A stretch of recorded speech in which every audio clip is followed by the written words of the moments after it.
Hey guys, it's Susan Trombetti with exclusivematchmaking.net. Bachelorette fans, man, it's coming down to the wire now. But before I begin, I've got to say, the most interesting thing to happen all night was at the end of the night, the promo teaser with Tia coming back. So what's up with that? You gotta watch your friends, I guess. So here's what the word is on the street, or maybe it's the word on the interwebs. So Tia and Colton are supposedly together in Bachelor in Paradise. So did she come back to stir up a little bit of stuff? Maybe Tia came back and maybe she's not a real friend. So ladies, watch out for your friends, okay? Because I think it's leading to Colton going home. So at some point, Colton went home and maybe they're just teasing us and letting us think that Tia had something to do with it, but who knows? So let's get on with it. Bachelorette went to the Bahamas last night. True to form, they went someplace beautiful and exotic, if you could call the Bahamas exotic, because that's just off the coast of Florida. We had 3 one-on-one dates and we had 1 group date and no rose ceremony because the guys were getting kicked to the curb, or wherever the heck they were going after the Bahamas. They were getting kicked out, that's for sure. Colton was the first one to get a one-on-one date with her, and he was looking hot and she was loving it and they were having a great time. But whoa, Colton decided that he was going to reveal his secret, which was he was a virgin. I can't believe Becca would walk away and act like there was anything to contemplate there, because that's not a terrible thing, right? So anyway, she walked away from the table and acted like she was being judgmental, but at the end of the night, she came back and she gave him a rose.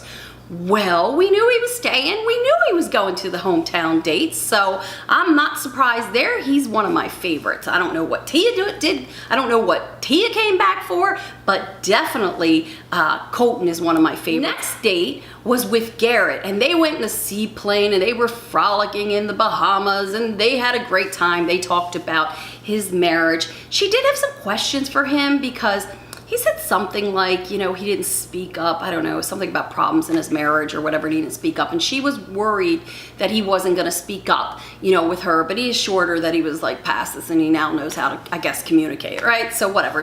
Garrett got a rose. No surprise there that Garrett got a rose because, you know, he is my #1 pick. Just because, once again, I'll remind you, he feels like home. He reminds her of her dad, and her dad would have liked him. And I think the producers are playing down that connection now because, you know, he's definitely gonna be like 1 and 2. The next person was Blake to get a one-on-one date. And Blake was sweating it because Blake has some true feelings and he's worried about the other relationships there.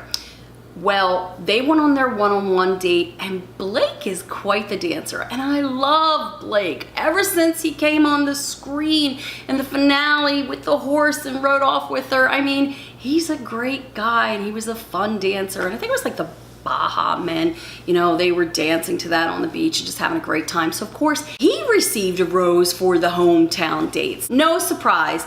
Those 3, Garrett, Colton, Blake. Next, coming into the episode, I thought we were gonna see Jason because he was like the dark horse that came up from behind last week with his kissing. But interestingly enough, there was a group date, if you could call it that anymore. It was Wills, Jason, and Leo. So they made you think that Will's one-on-one time was better and maybe he was gonna get the 4th rose for the hometown date, but alas, they sent Wills home. I think Wills has a chance of actually being the next Bachelor. He's such a great guy. She said it last night. He's reserved, he's quiet, you know, and that is him. But he is definitely somebody that you can't dismiss. So anyway, she picked Jason. No shocker, as I said, coming into it, but it was really a shocker after that group date. She sent Leo home, and the reason she sent Leo home was because he said he didn't see himself proposing, but you know, no loss there. He wasn't in my top 4 for hometown dates just because they had no chemistry. But let's go back to Blake because I forgot one really important thing. Blake said not that he was falling in love with her. He admitted that he was in love with her. And she actually said that too. And I think that's a little bit of editing, and I think she withheld it. She didn't tell that to him. But she was like, yeah, I love him too. And I love him too myself. I think he's a great pick for her. He's definitely going to be number 1 or number 2. But like I said, I think Garrett's number 1 and he's number 2. I could also see him being the next Bachelor. Only dating advice I have to give you tonight is based on Blake. And that is, when there's so many other people around the person, the object of your affection, the person that you want to have a relationship with, still put it out there. And that's what Blake did, okay? He let her know how he feels. So at the end of the day, he didn't let all those other relationships get in the way of how he feels and expressing it. And that is going to help him go the distance.